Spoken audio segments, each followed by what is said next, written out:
السلام علیکم۔ As گامدی life کے ساتھ فیصل ہارون ایک بار پھر آپ کی خدمت میں حاضر ہے۔ میرے ساتھ یہاں موجود ہیں جناب جاوید احمد غامدی صاحب۔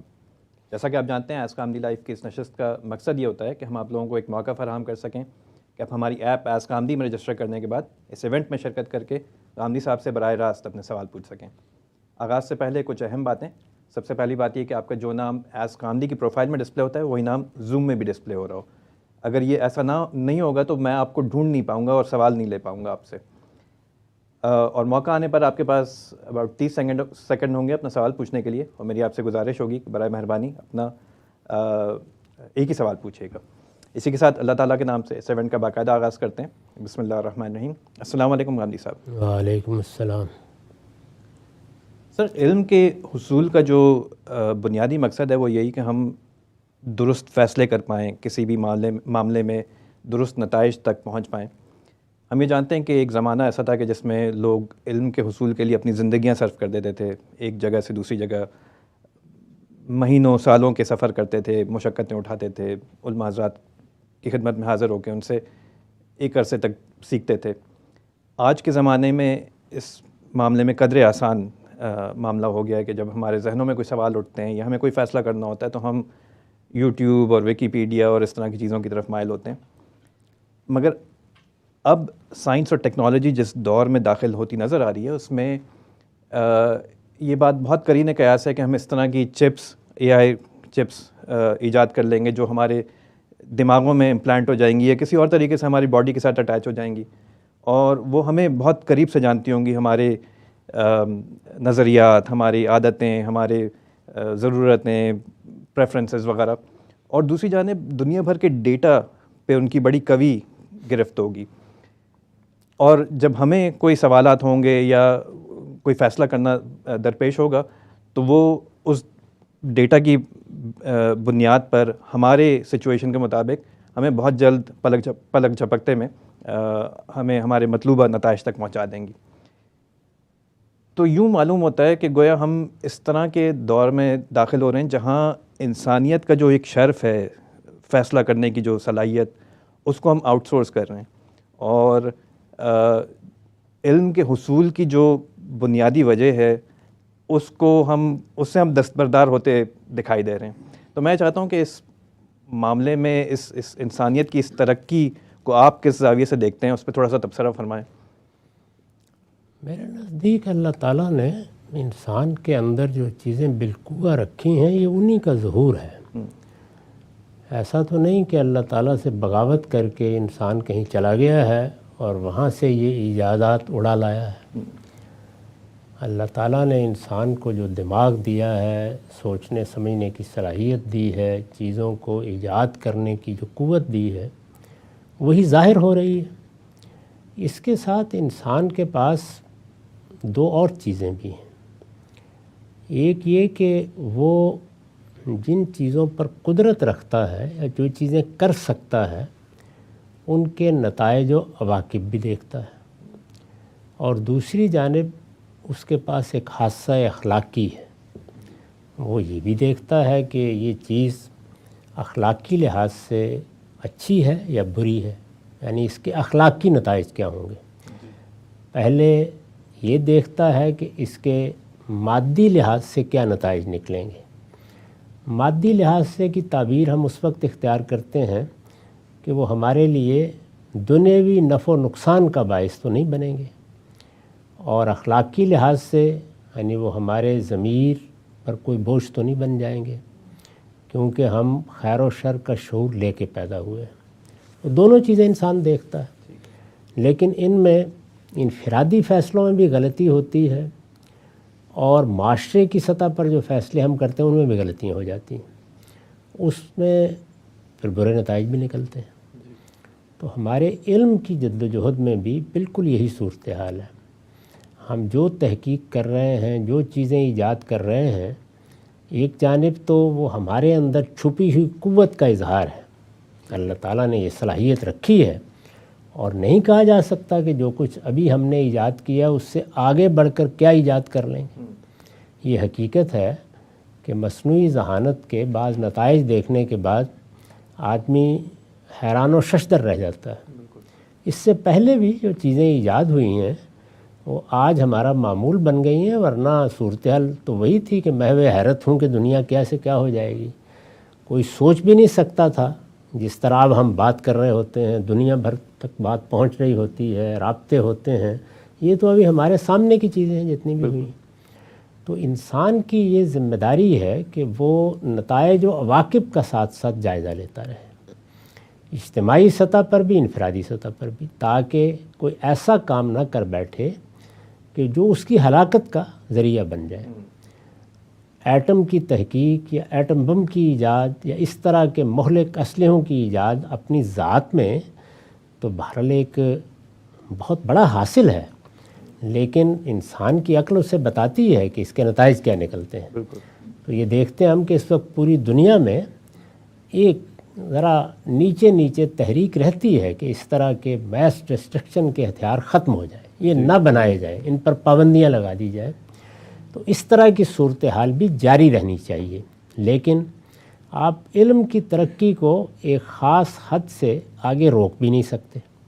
جب نہیں روک سکتے تو پھر اس کے اثرات کو کم سے کم کرنے کی کوشش کرنی چاہیے۔ میرا احساس یہ ہے کہ انسان بڑی غیر معمولی چیز ہے۔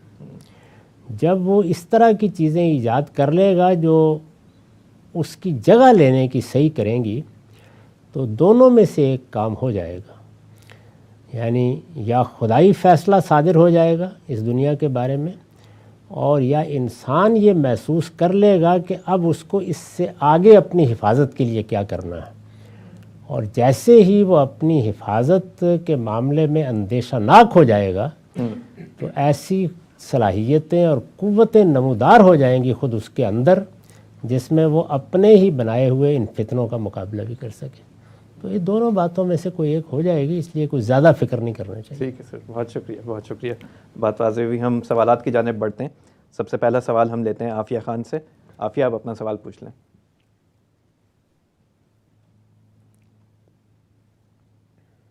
عافیہ خان۔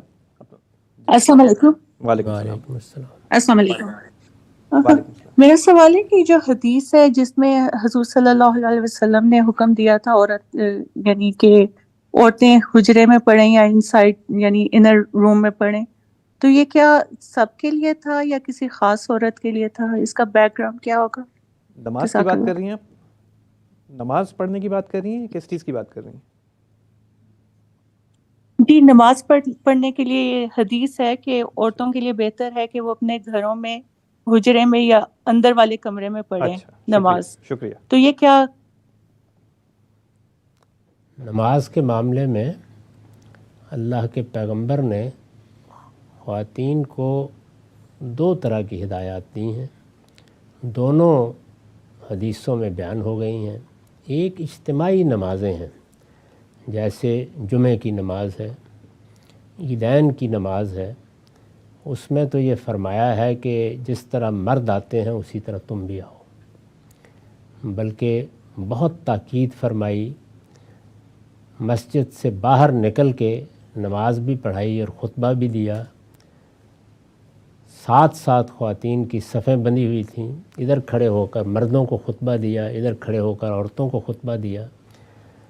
اس موقع پر کچھ انفاق کی اپیل بھی کی گئی، عورتوں نے بھی بہت اثار کیا، مردوں نے بھی بہت اثار کیا۔ خواتین نے یہ پوچھا کہ ہم بعض اوقات ایسی حالت میں ہوتی ہیں جس میں ہمارے لیے نماز پڑھنا ممکن نہیں ہوتا، تو اس میں ہم کیا کریں؟ تو فرمایا کہ کوئی فرق نہیں پڑتا، تم آ جاؤ اور آ کر مسلمانوں کی دعا میں شریک ہو جاؤ، لیکن آؤ ضرور۔ تو جمعے کے معاملے میں اور عیدین کے معاملے میں تو یہ تاکید فرمائی۔ 5 نمازوں کے بارے میں یہ فرمایا کہ وہ اگر گھر میں بھی پڑھیں گی تو ان کے لیے وہی اجر ہے جو مردوں کے لیے مسجد میں جا کے پڑھنے کا ہے۔ عورتوں کو اس وقت کے حالات کے لحاظ سے مشکل بھی ہو جاتی تھی، ان کو گھر کے کام کرنے ہیں، گھر بند کر کے آنا ہے، مرد باہر کام کے لیے گئے ہوئے ہیں، تو مردوں کے لیے تو یہی ہے کہ اگر قریب معبد ہے یا مسجد ہے تو ان کو مسجد ہی میں جا کے نماز پڑھنی چاہیے، اور اسی کو پسندیدہ قرار دیا گیا ہے۔ فرض یا لازم تو ان پر بھی نہیں کیا گیا، لیکن اس کا بڑا اجر بیان کیا گیا ہے۔ عورتوں کے لیے اگر وہ گھر میں پڑھیں تو وہی اجر ہے، مسجد میں آنا چاہیں تو فرمایا لا تمنعوا اماء اللہ عن المساجد، اللہ کی بندیاں اگر شوق سے 5 وقت کی نماز مسجد میں آ کے پڑھنا چاہتی ہیں انہیں روکا نہیں جا سکتا، لیکن آپ نے پسند یہی کیا کہ عورتیں بہتر ہے کہ اپنے گھر میں پڑھ لیا کریں، اس سے وہ فتنوں سے بچی رہیں گی، ان کی حفاظت کے مسائل بھی ہوتے ہیں۔ یہ آج کل کا زمانہ تو نہیں تھا، یعنی رات کے وقت خاص طور پر فجر کے وقت یہ معلوم ہے کہ مدینے میں ایک خاتون کو ریپ کر لیا گیا تھا اور فجر کی نماز پڑھنے کے لیے وہ مسجد میں آئی تھیں۔ اس وقت بھی رسول اللہ صلی اللہ علیہ وسلم نے یہ نہیں کہا کہ نہیں اب نہیں آؤ گی، یہ نہیں کہا، بس یہی کہا کہ بہتر ہے گھر میں پڑھ لیا کرو۔ تو جو روایت ہماری بہن نے سنائی ہے اس کا تعلق اس سے ہے، اجتماعی نمازوں کے بارے میں بالکل دوسری بات ہے۔ جمعہ پڑھنے کے لیے عیدین کے لیے بہت اہتمام سے جانا چاہیے خواتین۔ ٹھیک ہے، بہت شکریہ، بات واضح ہوئی۔ آگے بڑھتے ہیں، ہم اگلا سوال لیتے ہیں ہارون شارون سے۔ ہارون شارون، السلام علیکم سر۔ وعلیکم السلام۔ وعلیکم السلام۔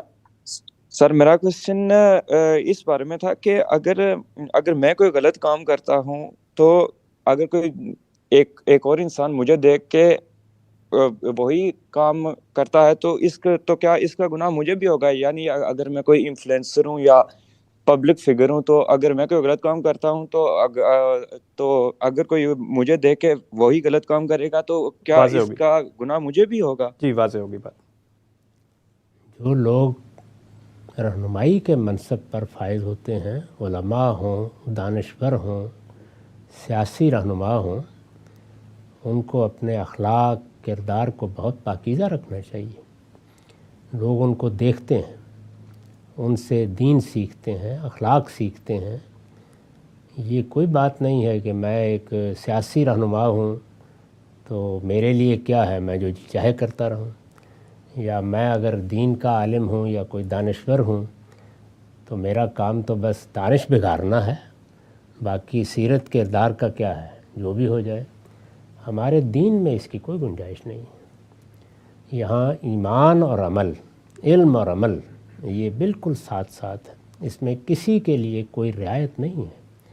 اور رہنماؤں کے لیے خاص طور پر یہ ذمہ داری کا معاملہ ہے۔ وہ یہ سمجھیں کہ وہ کہیں نہ کہیں لوگ ان کو اپنا آئیڈیل بنا لیتے ہیں، ان کی پیروی کرتے ہیں، وہ بننے کی کوشش کرتے ہیں۔ جن لوگوں کو بھی یہ حیثیت ہے انہیں دوہرا محتاط ہونا چاہیے۔ یہ معلوم ہے کہ رسالت مآب صلی اللہ علیہ وسلم کی ازواج مطہرات، یعنی اللہ کا پیغمبر تو پیغمبر ہے، ازواج مطہرات آپ کی بیویاں، ان کو قرآن نے مخاطب کر کے کہا ہے کہ تم سے یہ توقع ہے، تم سے یہ کردار مطلوب ہے، تم سے یہ احتیاط مطلوب ہے۔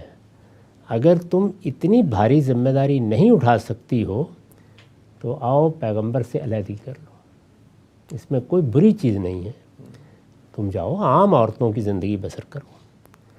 یعنی یہ کوئی جنت جہنم کا مسئلہ نہیں ہے، ہر انسان اپنی ہمت کے مطابق ذمہ داری اٹھاتا ہے۔ تو قرآن نے تخیر دی ہے، باقاعدہ طور پر کہا پیغمبر سے کہ آپ ان سے کہیں صورتحال بہت نازک ہو گئی ہے، لوگوں نے اس گھر کو اسکینڈلائز کرنے کا فیصلہ کر لیا ہے، پے در پے حملے ہو رہے ہیں، اس میں سیرت کردار احتیاط کے لحاظ سے بڑی غیر معمولی احتیاط کی ضرورت ہے۔ تو یہ اگر اس کی ہمت نہیں رکھتی تو ان کو خوشی کے ساتھ الگ کر دیا جائے اور بعد میں دیکھیں گے کیا ہوتا ہے۔ تو رسول اللہ کی ازواج نے انکار کر دیا، یعنی انہوں نے کہہ دیا کہ نہیں، ہم اپنے گھر میں رہیں گی، آپ کے ساتھ رہیں گی، ہمارے لیے بڑی سعادت ہے اور ہم اس کی تمام ذمہ داری اٹھانے کے لیے تیار ہیں۔ لیکن یہ تو بتا دیا گیا نا کہ یہ ذمہ داری کی جگہ ہے، یعنی آپ ایک رہنما کی جگہ پر ہیں، آپ کا معاملہ عام عورتوں کا نہیں ہے۔ دیکھیے اس میں الفاظ کیا ہیں، لستن کاہد من النساء، تم عام عورتوں کی طرح نہیں ہو۔ تو اگر کوئی دانشور ہے تو اس کو کہیے کہ تم عام آدمی نہیں ہو، سیاسی رہنما ہے تو اس سے کہیے کہ تم عام آدمی نہیں ہو۔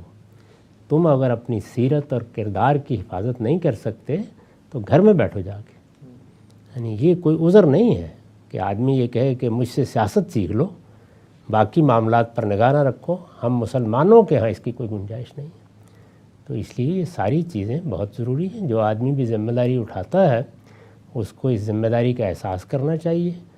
انہی لوگوں کے بارے میں آپ نے سوال کیا تو میرے نزدیک تو وہ اس گناہ میں پوری طرح شریک ہیں اگر وہ لوگوں کے لیے اس گناہ کا ذریعہ بن گئے. ٹھیک سر, بہت شکریہ, بات واضح ہوئی. اگلا سوال ہم لیتے ہیں احمد بیگ صاحب سے. احمد اپنا سوال پوچھ لیں.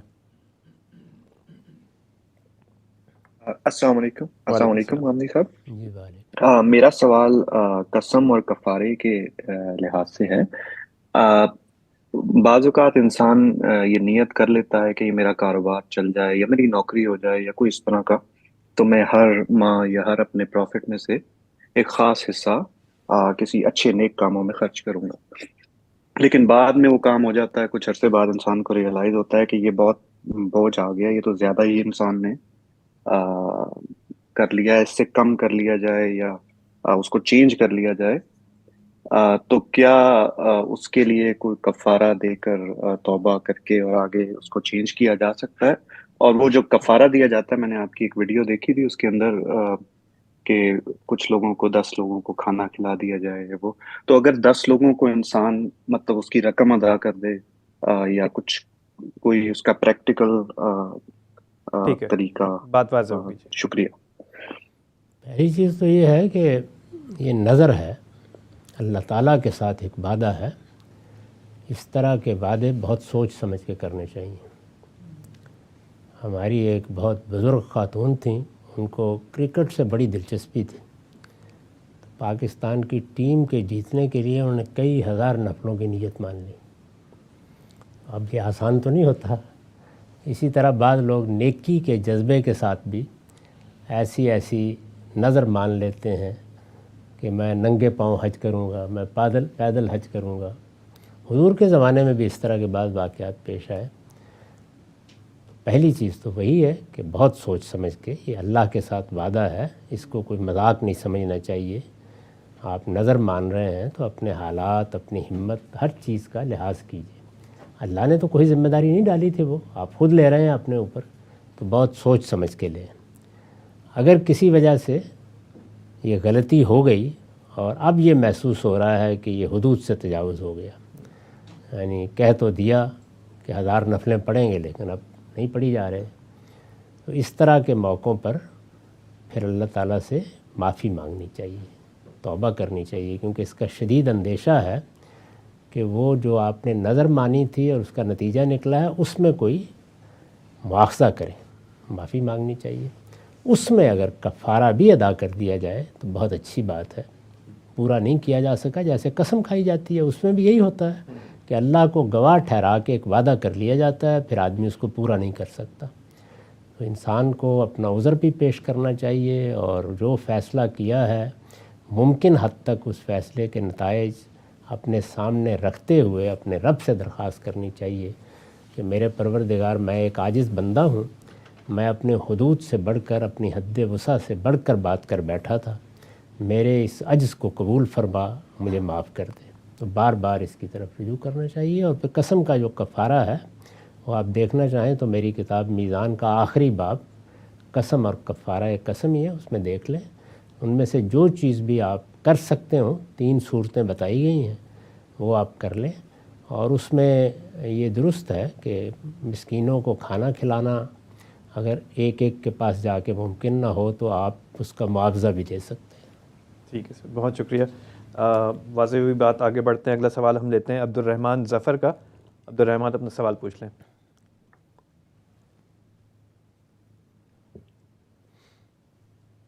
عبد الرحمن ظفر اپنا سوال پوچھ لیجیے. جی السلام علیکم. وعلیکم السلام.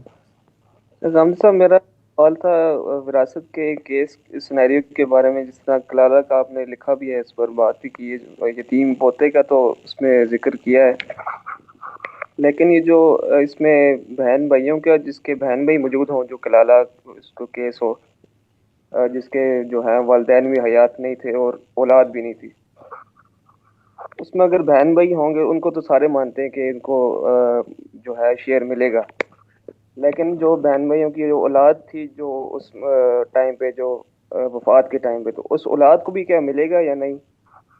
اس میں ٹریڈیشنل لوگ کیوں کہتے ہیں کہ وہ محروم رہیں گے؟ زوجہ بھی ان کی حیات ہیں. ٹھیک ہے جی، بہت شکریہ. اگر کسی آدمی کی وفات ہو گئی ہے اور اس کی اولاد نہیں ہے تو بہن بھائیوں کو اللہ تعالیٰ نے اس کا قائم مقام قرار دیا ہے. اولاد کی موجودگی میں بہن بھائیوں کا کوئی حصہ نہیں ہے، لیکن اولاد موجود نہیں ہے تو پھر بہن بھائی قائم مقام ہو جاتے ہیں. یعنی بالکل وہی حصے ان کے سورہ نساء کے آخر میں بیان کر دیے گئے ہیں جو اولاد کے ہیں، اسی طریقے سے میراث تقسیم ہوگی. اگر بہن بھائی بھی نہیں ہیں تو پھر ظاہر ہے کہ آگے جانا ہے. تو آگے جانے کے لیے جو قاعدہ ہے وہ یہ ہے کہ جو رشتہ اب پیدا ہوا ہے اس کی کیا حیثیت ہے. کیا وہ اقرب ہو گیا ہے؟ یعنی اب وہی قریب ترین رشتہ ہے. جب ہماری اولاد نہیں ہوتی تو پوتے پوتیاں اگر ہیں وہ اقرب ہو گئے، یعنی اب وہ اولاد کی جگہ آ جاتے ہیں.